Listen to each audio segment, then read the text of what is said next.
This is the Deliberate Talks Weekly Podcast, powered by the Pixelated Egg Digital Ventures. Tune in every week to learn something new about digital marketing and entrepreneurship. And now, over to the voice of your host, Dakshin Adyanthaya. Enjoy the show. And what's up, everyone? Welcome to the Deliberate Talks podcast. And the question for today is whether to be or not to be an author is always a conversation of contemplation. And to solve that mystery, we have today Jim Flynn. But before we talk to him, you know the drill. Here are some cool stats about publishing books. Did you know, largely due to COVID, Indian print publications saw an average of 36% decline in terms of volume in 2020. Book reading statistics for 2021 reveal that ebooks and digital audiobooks saw a 20.4% increase in revenue between October 2019 and October 2020. And a super fact highlighted by NDP Group states that bread baking cookbooks sold 200,000 more print copies in US than they did in all of 2019. Interesting, right? And now, to talk more about this, we have someone who has worked in the financial industry for 35 years. He's currently writing the J.R. Johnson book series and has published the first two volumes, Losing Lola and the Bitcoin Gambit. In fact, Losing Lola won the Audiobook Reviewer Award for Best Thriller in 2020. He's currently writing the third installment of the series, and to learn more about it, let's get straight to talking to him. Here's introducing Jim Flynn. Hello, Jim. Welcome to the Deliberate Talks podcast. How are you doing today? I'm doing great. Thanks for having me. Superb. Jim Flynn 6. Now, everything in your life has an interesting story, I'm assuming. And before I get into that number game story, let me start with your bio. It says the writer of a financial thriller with humor. Tell me how much of your life so far has been a thriller and how much of it has actually added humor to it? Well, more humor than the thriller. I got into the thriller genre after having written my first book, which was just a humorous fictional memoir. Mm-hmm. And then I was encouraged to, what you really couldn't call it a novel. So I was encouraged by real writers to learn how to write a novel. Mm-hmm. And I decided to, because I have a financial background and I like thrillers and I like Nelson DeMille and people like that. Right. And so I decided I'd learn how to do that. And so the humor part is me. I'm a funny guy. The financial part is me. And the thriller part is something that I enjoy reading.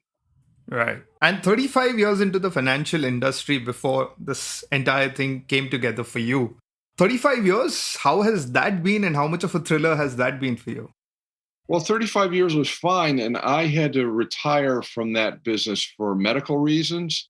So if you've been successful in the financial business for 35 years, you've built up a pretty good business. Mm-hmm. And I was to that point, but I had some medical things that stopped me and sort of forced me into retirement. So I got in retirement. I wasn't mentally ready to be retired. So I decided to write a book. Mm-hmm. So if you could tell your younger writer anything, what would that be? Well, I was a contestant on the show Jeopardy a long time ago. Uh-huh. And I lost. I bet it all on the last question and got it wrong. So I ended up with 0. Uh-huh.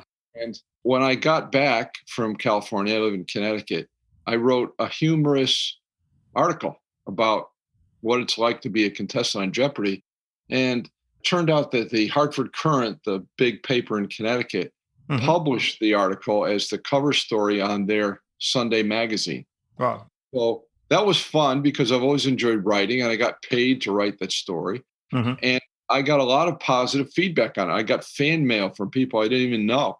Mm-hmm. And they said, hey, you should be a writer. You're funny. You should write.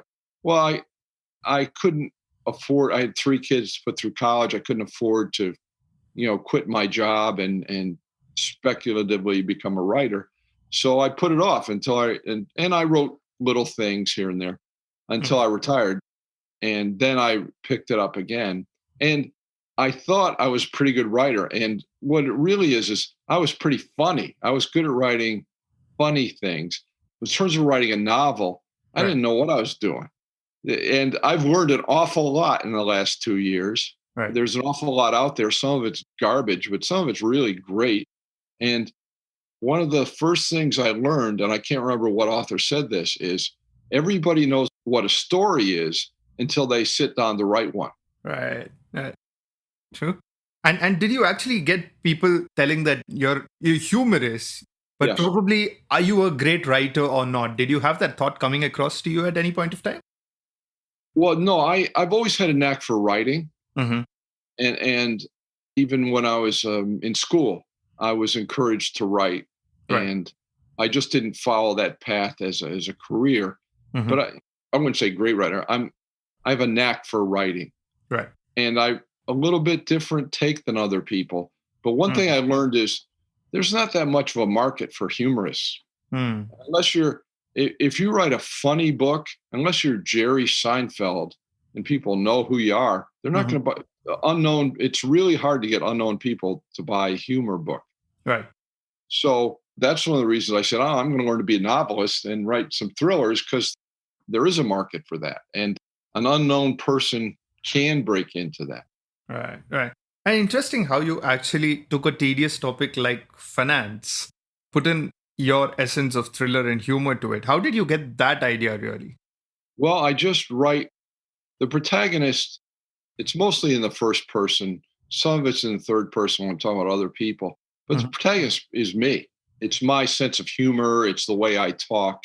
So the humor is, I'm not telling jokes. I'm not stapling jokes onto and then this guy told a joke. That's just the way I talk. And so that's kind of my approach to life. I don't take things all that seriously. So it's this protagonist's way of getting through life. Right. And to make it interesting, I decided to put some murderers in there and a Ponzi scheme criminal and some Russian oligarchs. And it came out pretty well. So, well, great. And how long did it actually take you to finish, say, your very first book? Well, the first book was not a novel, and that took me, I'd say, a year. Okay. And that was just a memoir. It was kind of James Thurber-esque, things that be really cool to do, like become an astronaut and play in the Super Bowl and things like that. And that took me about a year, but it really started to teach me how to write. And so the next two books, in the next year, I published 2 books, and I'm working on the third. And so it also taught me the discipline of writing. If you're going to be a writer, you have to write. Right. You can't just say, well, I'll write some this week and then next week I'll write another paragraph. You have to sit down every day and write. And so I've gotten myself into that discipline. Excellent.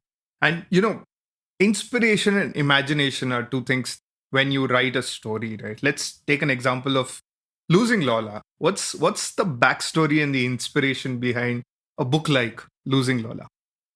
Losing Lola, the protagonist is a money manager who has a client. Lola is the most beautiful movie star in the world.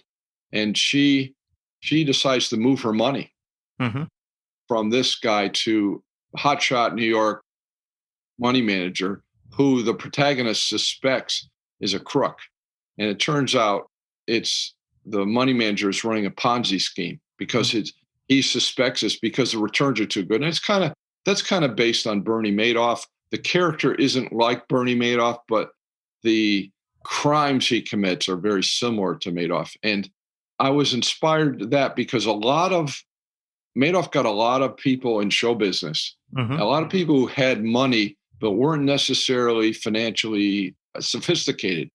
And because I know people who are financially sophisticated who went down to interview Bernie Madoff to potentially give him some money, and they didn't give him the money because he wouldn't answer their questions. And if you're going to give somebody $10 million, you kind of want to know what they're going to do with it. He wouldn't answer those things. It became sort of, well, everybody's doing this. All my friends are giving them money. Look at the returns they're getting. You have to do business with this guy. So that was my inspiration for the bad guy. in this book. And then I don't have any problem making up plots. Once I get into it, I don't have writer's block. I just go and then I revise it, and some things don't make sense. And I have some beta readers look at it and say, well, maybe you want to have some backstory to this guy so you understand why he's doing what he's doing. But I don't have any problem coming up with a plot once I get started. Right. And what about Bitcoin Gambit? What was your inspiration there? Well, that's a sequel.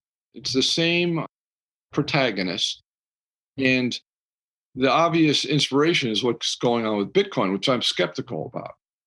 And that skepticism is expressed in the book.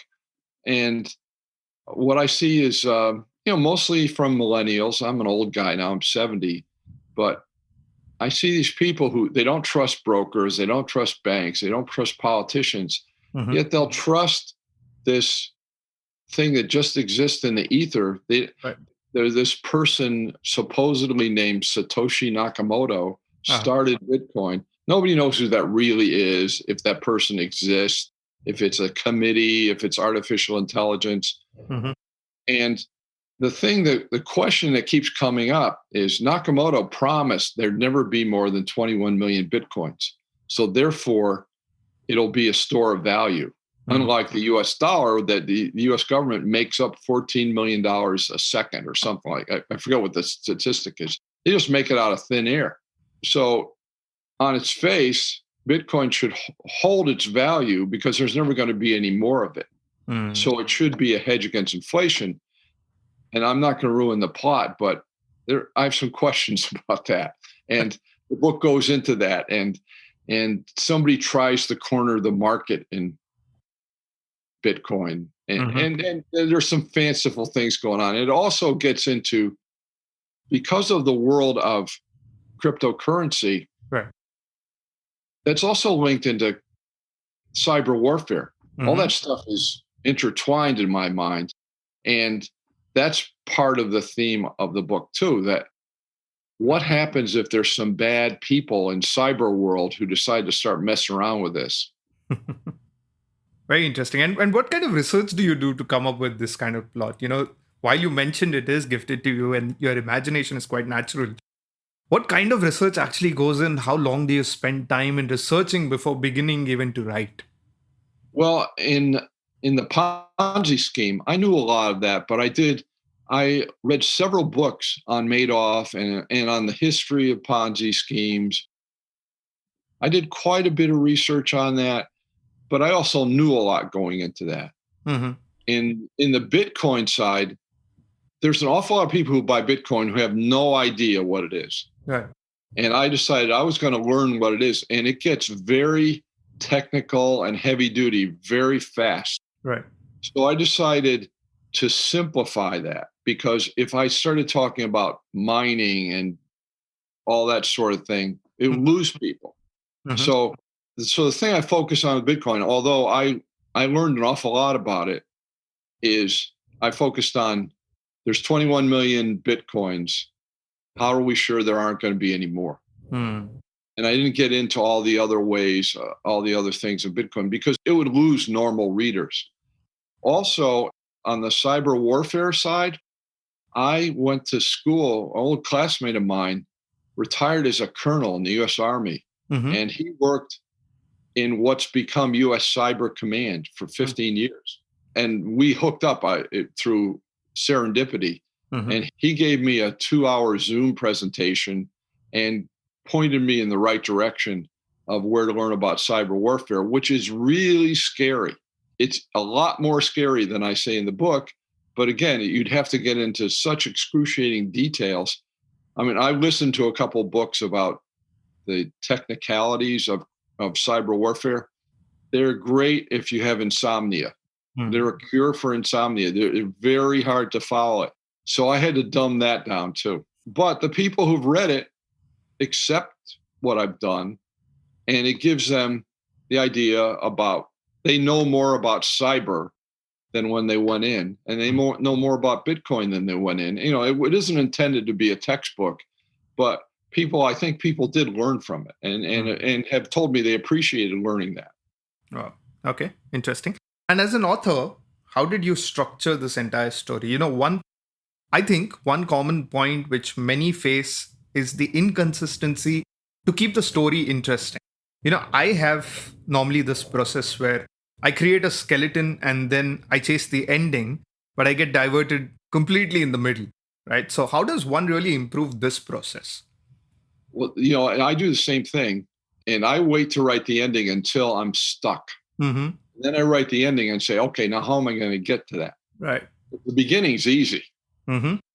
So there's several courses or books or things I've read on how to solve the problem you just said. And the simple answer is, I forget what author said this, but if your scene is boring, give one of the characters a gun. Okay. So a lot of people have guns. There's some very bad people. They do worse things than shoot people, and some real gory stuff. And people seem to really like that. So nobody's told me, oh, it's too violent or that's not realistic, or it's just intended to be fun. Really, I mean, I'm not gonna ruin it. Some of the violence is funny, Uh-huh. and there's a really bad character in it. It's a woman assassin who's a really bad character, and I'm not intending it to be 100% realistic. But what I found is that people who read my first book, who would write me or call me or text me, would say, oh, this part was really funny, where the guy was an astronaut and he did this or that. But when I got into the novels, people don't say that. They talk about the characters as though they're real people. Mm-hmm. Right. I'll say, oh, that's Sierra Quinn. You should kill her off because she's so bad. So, and I've had a couple of people say, don't kill off the protagonist's name is J.R. Johnson. Don't kill him off. And, they're it almost reminds me of Stephen King's book Misery, where the author kills off the main character. Well, I don't think how many people are going to take me prisoner if I kill off the main character, but it was very eye-opening to me that people want to get lost in somebody else's problem. They forget their own problems by getting, and so I learned what you do is you take this character, you make it worse and worse and worse for this guy. It's like, how is he going to get out of this thing? And then you get him out of it at the end, and people are happy. Right. But they like to worry about this person. And that's not always easy to keep ratcheting it up and have it not be just completely improbable to the point where people don't, get out of the story. They have to be lost in the story and lost in this person's troubles and then get out. And I'm still learning, and I've learned an awful lot in the last couple of years. And that's probably the best part of this whole experience for me is I keep learning. And I tell people, if I live long enough, I'm going to get pretty good at this. And another thing that I can also relate to once the entire thing is in place, right? How many times do you actually go back and read the book to know if it's good to be published, or you never go back to it and you just go ahead, give it to the editor and get your processes in place? I go back a lot. And I especially want the beginning to grab people and say, I've got to finish this book. And so all three of my books start off like it's yesterday. And the guy's sitting there and he has a gun pointed at him. And you don't even know who he is. He's just telling you about, I'm in big trouble here. I've got this guy pointing a gun at me. Or the second one opens up with the main character wakes up and realizes he's encased in a 55-gallon drum. So I go back over and over that because I really want to grab him, but I do go over it quite a bit. And the funny thing for me is once I've done it and it's all done, I never look at it again. Right. I had to go back. Somebody asked me a question about my first book. I had to go back and look at it because I didn't remember. They were asking me a question about something specifically that happened in it. I had to go back. I said, oh, yeah, that happened in that. I sort of lost track of which book that particular thing happened in. So it's sort of like, once I'm done, what's the next book? And I have a friend who is an illustrator, pretty famous illustrator who worked with a lot of authors. And this guy's pretty old. But he did a lot of famous books. He illustrated the cover of a lot of famous books. And when I was done with my first one, he said, let me tell you something, because I worked with a lot of famous authors. First thing you have to do tomorrow is start your next book. Don't sit on your laurels. Don't wait around for people to tell you how great you are. Just start the next book. And so I've been very disciplined on doing that. The fun thing about doing a book, I had to go for a medical test the other day. An MRI. I don't know if you ever had an MRI. You have to sit in a torpedo tube for an hour, and it's not great. And if you have a little claustrophobia, it's really not great. True. So what I did during that time is wrote my book in my head. What is this character going to do? I didn't even think about being in this tube. Right. That's what's great about this experience. The problem is you do have to balance real life. You can't just isolate yourself from real life. But I'm thinking about that all the time. In fact, in the Bitcoin Gambit, people love the ending of the Bitcoin Gambit. They do not see this coming. And I sort of vaguely knew what I wanted to do, but I didn't specifically know how to do it. And then one night I woke up at 3:00 in the morning, and my wife's used to this. I got out of bed. I came out to my office, which is in my garage next to my house, and I wrote the ending. Wow. So it just, I don't know how, was I in a dream? Was I thinking? I don't know. But all of a sudden, this would be a great ending to this. I wrote it. And with some revisions, that became the end of the book. So it's really exciting and makes your life much more interesting if you get lost in the characters too. Right. But have you ever contemplated saying, no, the alternate ending could be this for this as well? Do you go through that as well? No. Okay, a lot of people do that, they do get into a lot of contemplation of the ending, especially. You go back to the beginning, which is to grab the attention of your readers, of course.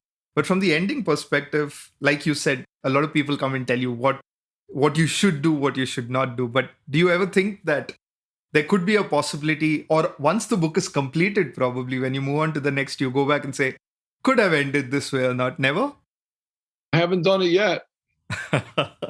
Okay, very interesting. And holding on to that aspect where you said, once you're done with the book, you already start with your next book the next day.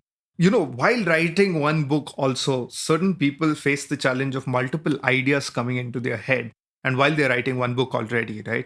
And it's either in a hurried position where they just want to finish this book, go to the next one, because they already have that idea before it goes off their head.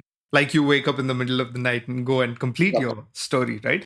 How does one really control that aspect of it? Or, once the book is done, just sit the next day and start dedicating your time for the new book. Is that how you do it and how you recommend people to do it? That's a really good question, because I did that at first.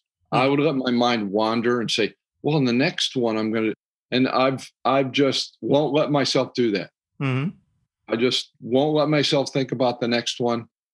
I'm in this one. What's going to happen? What's the next chapter going to be? How are we going to get from here to there?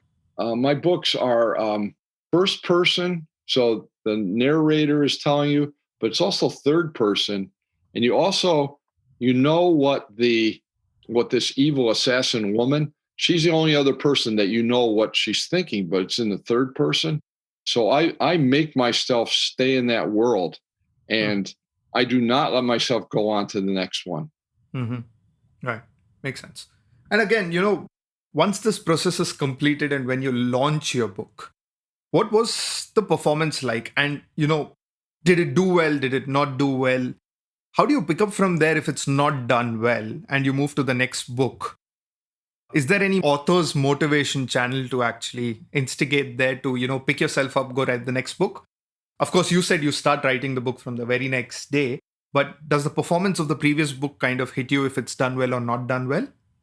Sure, a little bit. But it's funny because when I did the first one, I didn't know anything. I knew nothing about launching a book. I decided I'd go on Amazon. And I didn't know that they had print on demand. So I thought I'd just do a Kindle book. And I came out with it, and it sold like nothing. And basically it's because my demographic doesn't even know what a Kindle is. Right. There are people who want books. So with the help of one of my sons, I researched the old fashioned way was people would self-publish and you'd have to pay for getting your book published. Right. And, you've heard all these stories about people who had 1,000 books in their garage and it cost them $10,000 and they never made any money. And so I was afraid of that. I thought Amazon would charge me to print a paperback. Mm-hmm. Then I realized, no, they have print on demand. They don't charge you anything. Mm-hmm. So within a week, I had a paperback. I went out and got a better cover. I had my son format the inside of it for him. He's a computer guy, so that wasn't hard. Mm-hmm. And changed the typeface. I was stupid. I used the wrong typeface. I mean, I didn't know anything. And so when I made all these changes, all of a sudden the book started selling. Mm-hmm. And because of what I did for a living, I had a Rolodex of 1 million people. And I called them up on our email and I said, buy my new book. Mm-hmm. And a lot of them did. And so the sales were pretty good, better than my expectations. And I didn't ever plan to make a lot of money or anything. Right.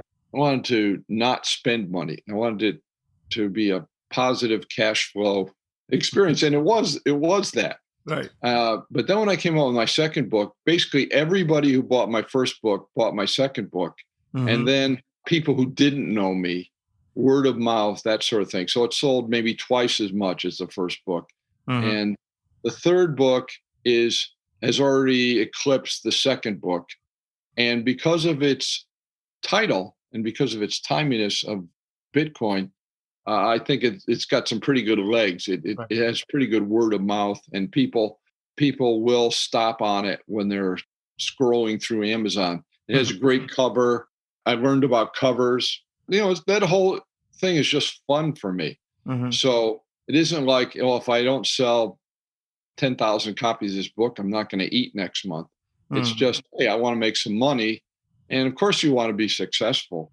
I'm doing this for me. And I like being successful. I like the days when I'm 30,000th on the list out of 10 million. That's good. When I have a day where I sell a lot of books for me, I'm still 30,000. Mm-hmm.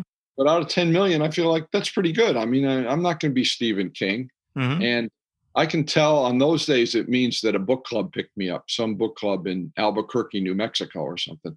Mm-hmm. In fact, my first book was picked up by a book club in Albuquerque, New Mexico. Mm-hmm. And the protagonist in that book is a guy who becomes a nuclear physicist and an astronaut. It's not for everybody. It is kind of quirky, but I have a few fans who work at Los Alamos National Laboratories building atom bombs because they say there aren't any other funny books about astrophysics. So I have that niche completely to myself. Uh-huh. The astrophysicist humor niche. Oh. Unfortunately, it's not like romance novels or something, but the whole thing has been fun. Even from my first book, I got a couple of who I would call real professional writers who I didn't know, who somehow got the book, their friend bought it for them or something, who were very encouraging and really have helped me in my journey and have recommended me to other people. And I got on LinkedIn and other people have helped me. So that whole experience has been fun. There are days where I get shut out. I don't sell any books. That's depressing. I don't like that. It doesn't happen that often. Once in a while it happens. Right. But I don't let that bother me. I just keep writing my book. That's interesting. Jim, you also mentioned about, the aspect of self-publishing, especially for the first-time authors. Do you still recommend going self-publishing, or do you Yes. or do you recommend going to a publication house and collaborating with them to get things done? At my age, I would definitely go self-publishing. If you're a young person, you want to be a professional author, that's not what I set out to do. But at my age, if you can publish a book and make money on it, and not, to sell 50,000 copies to make money on it. You can get some, pin money. You can get a cover design for a couple $100 and you can get somebody to edit. You can publish a book for maybe $1,000. You get somebody to proofread it. And then you can, if it's any good, you can cover your costs. And then maybe you get lucky and make some money at it. But at my age, it became evident to me that, for one thing, there's a lot less publishing houses than there used to be. they want a younger person who they can ride for a long time. You know, they want the next J.K. Rowling or something. Mm-hmm. Well, I'm 70 years old now.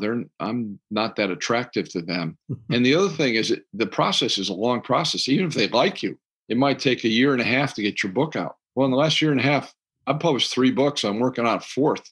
Right. I've also got, two books are out on audio, and the next one is coming. The Bitcoin is coming out on audio anytime. It's been sent up to Audible. That whole process is fun.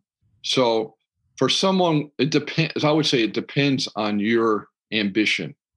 If you're trying to be Stephen King, don't self-publish.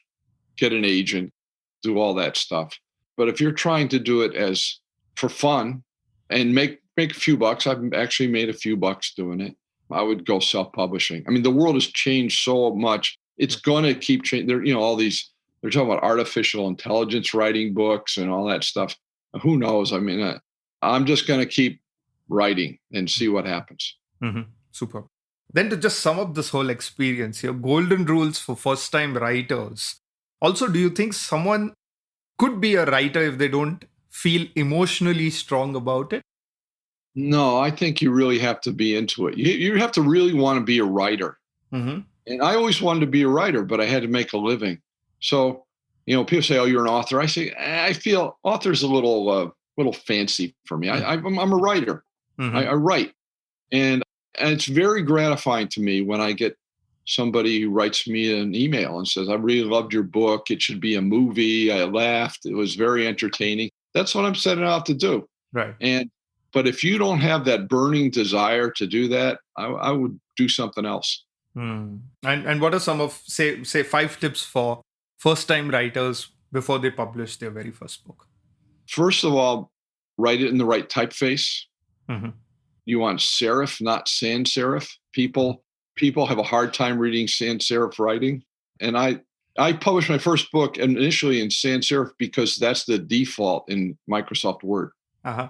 And you say, how stupid is that? So first of all, write it in the right typeface. I know that sounds simple. Right. Second is don't make any typos. Mm-hmm. And my first book came out. It was terrible. And Bitcoin came out. I sent the wrong file to Amazon, and it wasn't the final proofread. So after the first 50 pages, there were all these mistakes, and I had to go back and send the new one in.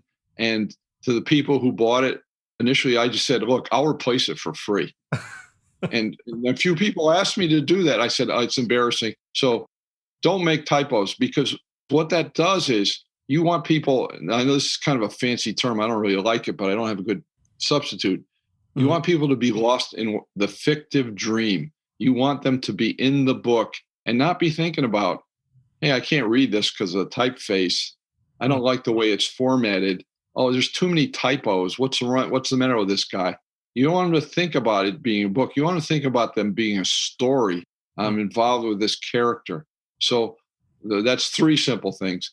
Mm-hmm. The 4th thing is write a really good book. Write the best book you can. Don't say, "Hey, I've been working at this a year. I feel like I'm done. I'm just going to throw it up there." No, make sure it's the best you can do. And the 5th thing I'd say is write another book and make it better. If there's one thing I tell people who say, "I want to write a book," there's a course on something called the Great Courses. And it's also available on Audible just for 1 credit. It's called How to Write Best-Selling Fiction by James Scott Bell. Mm-hmm. And it's audio, and I think it's 15, 20 lectures. Listen to that before you write the book. Now, again, I want to write commercial fiction. I'm not interested in literary prizes. I'm not interested in stylistic stuff. Mm-hmm. But if you want to write commercial fiction that's popular fiction, start with that. And there's several other things I'd recommend, but I don't want to take too long. There's 5 points for somebody who wants to write a book. Okay, fair enough. Great stuff, Jim. Great stories there as well. This brings us to the end of our first round of questions. Now it's time to move to some rapid fire questions. Okay. So, I was on Jeopardy, so I'm ready to wrap. I'm ready for this? Yep. Okay, all right then. 3 of your favorite authors. Tom Wolfe, Nelson DeMille, and Agatha Christie. Okay. 3 of your favorite books. The Right Stuff, The Lion's Game, and Then There Were None. Okay. I touched upon it in the start, but what's the story behind the 6 in your website? When I first published on Amazon, I looked the next day and there were 6 people with my name, Jim Flynn. So to distinguish myself for the second book, just for laughs, there's a Korean golfer who actually changed her name to 6 because there's six Korean women golfers with the same name. So I thought, oh, this will be fun. I'll just do it. I just did it for fun. People like it. It was just a fun thing to distinguish myself from the 5 other Jim Flynns that have books on Amazon. Right. Interesting. Okay. Tips to improve: 1, your writing; 2, humor, which you master in both, of course, hence I ask. Read Stephen King's On Writing. And the biggest single tip to improve your writing is don't use too many adverbs. Take your word processing and look for every word that begins with ly and get rid of 80% of them. In terms of humor, I don't have any tips because some people are naturally funny and some aren't. I would say don't force it and don't staple jokes on. That people can see that a mile away. So you don't have any humor, so you know a joke that's funny, so you have the guy tell a joke. That doesn't work. Right. Fair enough. Okay. Best review that you have received for your books? Oh, I got a review from my first book from a woman author who lives in France. It was so good. I was embarrassed. That's the best. And I mean, it was long and it was a professional review, but I've gotten a lot of good reviews for my books. So I would say take them with a grain of salt and keep writing. Okay. But then what's the funniest thing someone has told you after reading your book? Well, one person thought that I had stolen an incident from his life. So this person I know, and I didn't know anything. I just made up this thing.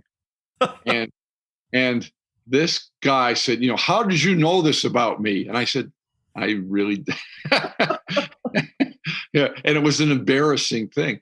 And I said, I didn't. I just made that up. I'm not sure he believed me. Wow, very interesting. Yeah. Okay.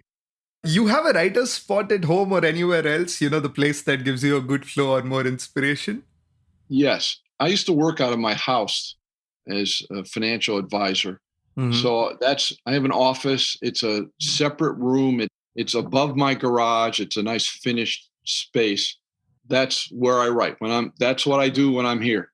I try not to waste time doing social media and stuff like that, but that's the only place that I write. And that's my job when I sit down at this chair. Interesting. Okay. And finally, when is your last book, the last installment of your current book going to be out? The Audible version of the Bitcoin Gambit should be released any day. Once you send it to Audible, and I have a professional narrator, I didn't narrate it. Once he's done, he uploads it to Audible. They have up to a month. So that should be coming out every day. He's a tremendous asset and adds a good narrator adds a lot to an Audible book. So Bitcoin Gambit, come on Audible, 2 days. Okay, great. Well done, Jim. Great answers there. And that ends this segment of the show. And now moving on to the last segment. This is a question that we take from the social media. And this is a question from RV Saha, who says, I'm grammatically not a great writer. While I could hire an editor to help me out, I feel I'm a better storyteller than a writer. And hence I want to focus on audiobooks. How different is the process for an audiobook, and what are some important recommendations to keep in mind for me? First of all, before audiobook, there's something called Pro Writing Aid, which is a program, and it's reasonably priced, $50, $100 a year, something like that. Pro Writing Aids. You can screen all of writing through that. It's a big help. Second thing I'd say is grammatically, sometimes I'm terrible. I try to improve it a little bit, but the main thing is the story. If you have a good story, people will overlook the fact that you had a dangling participle or a split infinitive. And the other thing, this might sound obvious, but I didn't do it at first. When you're writing for audio, if you have a conversation, you have to be careful to identify the speaker. Mm-hmm. So I'm going to the store, Joe said. You can't just say I'm going to the store, because if you have too many of those in a row, people get lost. They don't know who's talking. Mm-hmm. And even though the narrator's really good, put in more of those in an audio format than you would on a page, because on a page you can kind of follow who's talking. Right. So if it's just he said, she said, that's fine. If you look at Spencer, the series by Robert Parker, mm-hmm. he'll have a conversation, 20 lines. He said, she said, he said, she said, and it works out fine. So be careful to identify the speaker. When in doubt, identify the speaker. All right. Very interesting. And that brings us to the end of today's conversation. BRB, I'm going to complete my book now, because I know the secret of how Jim completes his book and successfully publishes it. So thank you so much, Jim. It was thoroughly fun hosting you today. I hope you had your good share of time on the show as well. Well, it's fun being on. I enjoyed the format. Great. Best wishes for your third installment and the audiobook, of course. And thank you so much for coming on to the Deliberate Talks podcast. Well, great. Thanks for having me. Thanks, Jim. Well, get going, finish that book, and make sure you send us a copy of it. If you have any questions or feedback, you can write to me at deliberatetalks@gmail.com or connect with me on the social media channels and the audio platforms. Join in next Monday for another episode. Until then, please take care of yourself and don't forget to inspire and be inspired.